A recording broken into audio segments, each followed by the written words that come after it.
Tentang isbal, tentang isbal. Baik, kita akan buat pelajaran khusus tentang ini, teman-teman sekalian. Isbal itu hadisnya sangat banyak sekali. Kemudian kalau antum kumpulkan, kemudian dianalisis, pertama apa itu isbal itu kan? Apa itu isbal?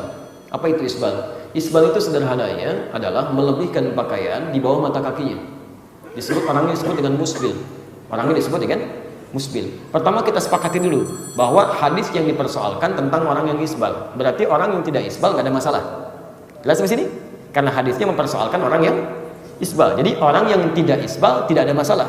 Jadi Nabi aja tidak mempersoalkan orang yang tidak isbal, yang celananya di atas mata kakinya. Itu tidak dipersoalkan oleh Nabi. Jadi kalau sekarang ada orang mempersoalkan, Anda siapa? Nabi aja nggak mempersoalkan, masa Anda mempersoalkan? Jelas ya? Jadi yang tidak isbal itu tidak ada masalah dalam hadis. Yang isbal baru ada masalah.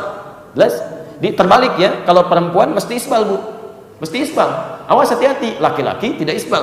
Jangan kebalik. Ya, laki-lakinya kemudian misalnya ada persoalan, perempuannya malah pada nggak isbal.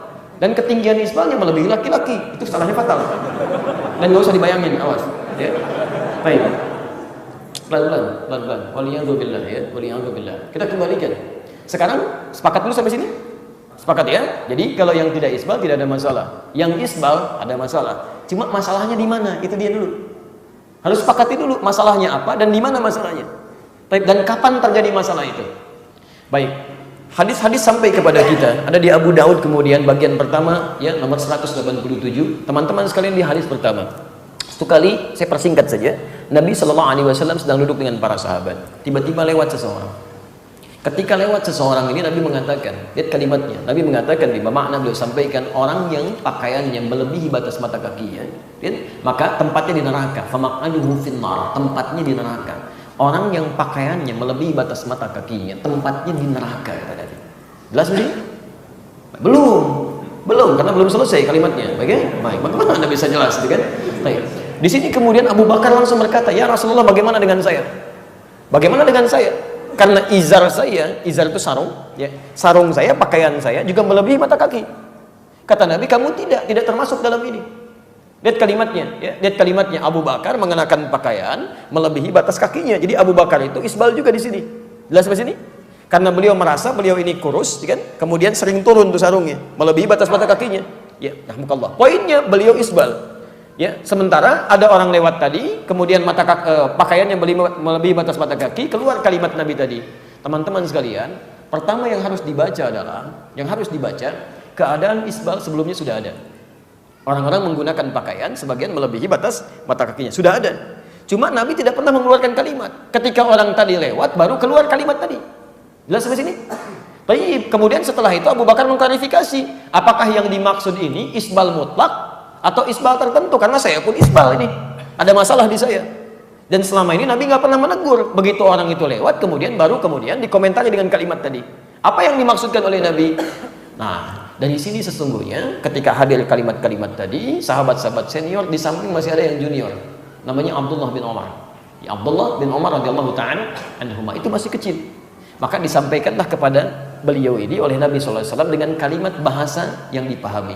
Kan anak-anak biasanya belum paham bahasa kiasan ya, bahasa tinggi gitu. Ya, nah, yang 5 tahun, yang 4 tahun dipanggil sini, kamu jangan panjang tangan ya. Tangan kakak nggak panjang kok, kan? Yang dia pahami bahasa real saja. Tayyib. Maka pada Abdullah bin Umar radhiyallahu ta'ala anhu disampaikan oleh Nabi sallallahu alaihi wasallam, kamu jangan sombong seperti orang yang melebihkan pakaiannya di bawah mata kakinya. Orang seperti itu maka tempatnya di neraka. Orang seperti itu maka tempatnya di neraka. Jadi di sini ada dua kalimat. Satu, Nabi menyebutkan kalimat umum yang tanpa menyebutkan kalimat sombong. Sedangkan di sisi lain menjelaskan pada Ibnu Umar memasukkan kalimat sombongnya khailah di sini. Maka dikumpulkanlah oleh para ulama hadis-hadis ini, bahkan banyak sekali hadisnya. Diterapkan metode al-jam'u wat tawfiq, mengumpulkan semua hadisnya, diambil isyarat hukumnya. Kesimpulan pertama, ada yang menafsirkan bahwa yang dimaksud dengan isbal ini bukan isbal mutlak berbicara tentang pakaiannya, tapi berbicara tentang sifat yang melekat pada orang tadi. Karena orang ini ketika lewat menampilkan kemegahan dirinya. Teman-teman kalau pernah ke Arab atau tinggal di Arab, sebagian sifat orang-orang Arab itu dulu yang diabadikan dalam pelajaran-pelajaran dan praktek sebagian hingga kini, itu kalau sudah mendapati kenaikan strata dalam kehidupan, harta mulai agak banyak, kedudukan meningkat, biasanya salah satu tanda untuk menampakkan dirinya dengan berganti pakaian. yang lebih bagus dan tercurah sampai dengan ke bawah jalan. Ya, jadi pakaian-pakaian kebesaran lah gitu ya. Baik, bukan cuma cukup kebesaran. Kalau yang perempuan itu pakai perhiasan-perhiasan. Ya, baik kalau jalan perhiasan banyak, itu kan tabarruj namanya. Tabarruj muncul kelihatan, kaki gelang dipakai kan, gelangnya di kaki, ketika jalan kici gitu kan. Nah, itu tandanya sudah mulai meningkat strata kehidupannya. Nah, jadi begitu dia lewat dia ingin pamer nih saya loh. Baru berubah nih status kehidupannya. Maka disoal oleh Nabi Shallallahu Alaihi Wasallam.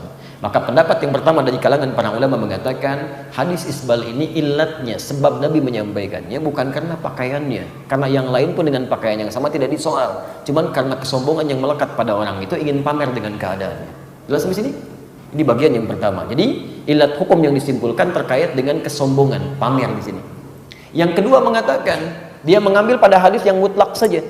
Yang mutlak untuk kehati-hatian, karena ilat sombong ini kaitan dengan hati kan. Kita nggak bisa menebak suasana hatinya. Ya, suasana hati bisa sombong bisa tidak. Karena Nabi mengatakan dalam satu situasi mutlak kalimatnya, untuk kehati-hatian dia mengambil yang ini saja. Jadi pokoknya nggak boleh isbal lah. Kalau isbal resikonya bisa di neraka gitu kan. Maka mengambil hadis ini dengan pemahaman untuk menjauhi isbal, maka dia praktekkan dalam kehidupan celananya, kemudian dia sesuaikan di atas mata kakinya. Ya, pendapat yang kedua. Tayyib. Yang ketiga kemudian berusaha menggabungkan ini. Ini menurut saya yang terbaik. Ini yang menggabungkan. Baik poin yang pertama ataupun yang kedua sesungguhnya bisa dipadukan. Ya. Satu, yang terbaik adalah menyesuaikan kondisi pakaian itu. Ya.